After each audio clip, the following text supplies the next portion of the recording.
Hi, I'm here today with Sean.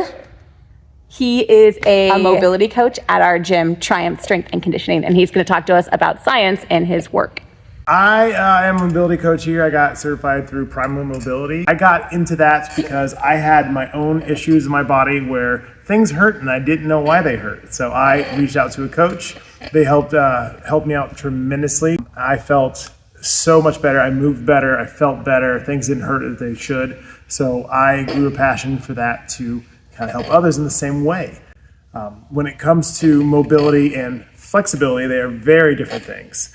Flexibility is your passive range of motion you have. So if you can squat to the bottom of a squat perfectly on your own, great. If you can only get to maybe parallel, that is your passive, that's your flexibility. Your mobility is being able to pull yourself through that full range of motion together. So if I can only get to parallel on my own in the air squat, that's my flexible range. But if I have 200 pounds on my back and my butt goes all the way to the ground, I do have more mobility, but I'm lacking the strength to pull myself through there. So one of the biggest things when it comes to mobility people think of is just a lot of stretching. It is not stretching. We don't just do stretching. We do a lot of strength training through it. So how I use science when it comes to my mobility coaching is I use more so kinesiology and biology, how I go through it. So I'm trying to find out where people maybe are lacking in the mobility in certain joints. We use the main three as our thoracic spine, our hips, and our ankles. Those are our most mobile joints we have. Everything else should be stable around them.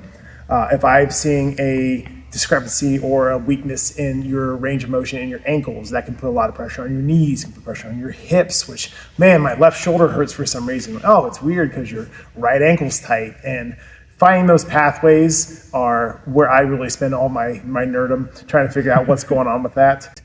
Your body's going to find the path of least resistance the best it can to find out how it's going to do stuff. So if I can't squat below parallel, if I can't press overhead because my shoulder's tight, I might overcompensate my back. I might overcompensate my knee to get to that full range of motion in certain positions. And that's where I get to kind of geek out and figure out, like, all right, why is this happening? Where in your body is that weakness? Where in your body is that limitation? And how can I help fix that?